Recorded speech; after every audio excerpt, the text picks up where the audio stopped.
Hello students, देखते हैं हमें इस क्वेश्चन में क्या दिया है। Massive body moving radially from a planet of mass capital M when a distance r from a planet explodes in such a way that two of its many fragments moves in a mutually perpendicular circular orbits around the planet। Diagram बना लेते हैं। कैसा है? Suppose एक ये है orbit और दूसरा ऑर्बिट जो है वो क्या है? दूसरा ऑर्बिट जो है वो ये है। ठीक है, ये आ गया ऑर्बिट। अब यहाँ जो हमारा जो प्लैनेट है वो कुछ इस जगह है और जो वो फ्रेगमेंट्स है वो इस ऑर्बिट में और इस ऑर्बिट में परपेंडिकुलर है एक दूसरे से, वो मूव कर रहा है। ठीक है, ये हम डायरेक्शन ले लेते हैं।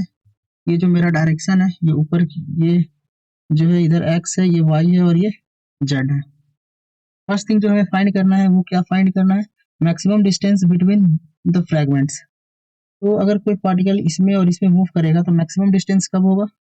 मैक्सिमम डिस्टेंस एक पार्टिकल यहाँ होगा, एक पार्टिकल यहाँ रहे, एक पार्टिकल यहाँ रहे, या एक पार्टिकल यहाँ रहे, एक पार्टिकल यहाँ रहे, या एक पार्टिकल यहाँ रहे, यहाँ रहे, तभी मैक्सिमम होगा, या फिर यहाँ रहे और यहाँ रहे। तो सपोज दैट पार्टिकल यहाँ है और एक पार्टिकल यहाँ है। ठीक है, तो यहाँ हम ये सेंटर से क्या डिस्टेंस है? ये स्मॉल आर डिस्टेंस है, ये भी स्मॉल आर डिस्टेंस है। तो ये जो डिस्टेंस होगा यही मैक्सिमम डिस्टेंस आएगा। ये डिस्टेंस क्या आ जाएगा? √2r, क्योंकि ये आर है और आर है और यहाँ 90 डिग्री का एंगल बनेगा। तो जो हमारा मैक्सिमम डिस्टेंस आया वो क्या आ गया? √2r। अब हमें अगला क्या बताया?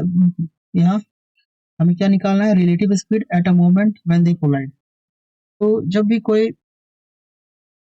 सैटेलाइट किसी प्लैनेट के चारों ओर मूव करता है, या कोई प्लैनेट अगर किसी सन के चारों ओर मूव कर रहा है, उस समय जो ऑर्बिट में जो वेलोसिटी होता है क्या होता है? √Gm/r। और ये कहाँ से आया? जैसे कि कोई भी पार्टिकल है, अगर उसको मूव करना है सन के चारों ओर, जैसे प्लैनेट को ही मूव करना है, तो वहाँ कुछ सेंट्रीपिटल फोर्स चाहिए उसे मूव करवाने के लिए। और ये सेंट्रीपिटल फोर्स उसे कौन प्रोवाइड करा रहा है? Gravitational force.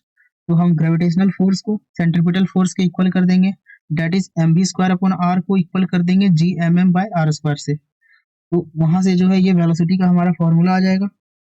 अब मुझे रिलेटिव स्पीड बताना है। तो रिलेटिव स्पीड बताने के लिए अब कब बताना है? At a moment they collide. तो कोलिजन जो है वो दो ही पॉइंट पे होगा, एक ये पॉइंट पे होगा और एक ये पॉइंट पे कोलिजन होगा। सपोज जब पार्टिकल जो है वो यहाँ था तब कोलिजन हुआ इस जगह। ठीक है, तो ये जो पार्टिकल है ये ऊपर की ओर जा रहा है, ऑर्बिट 2 में जो पार्टिकल है, और ये जो ऑर्बिट 1 में है वो -x एक्सिस की ओर जा रहा है। तो हम लिख सकते हैं क्या? v1 जो v1 होगा वेलोसिटी, यानी कि जो ऑर्बिट 1 में है वो क्या हो जाएगा?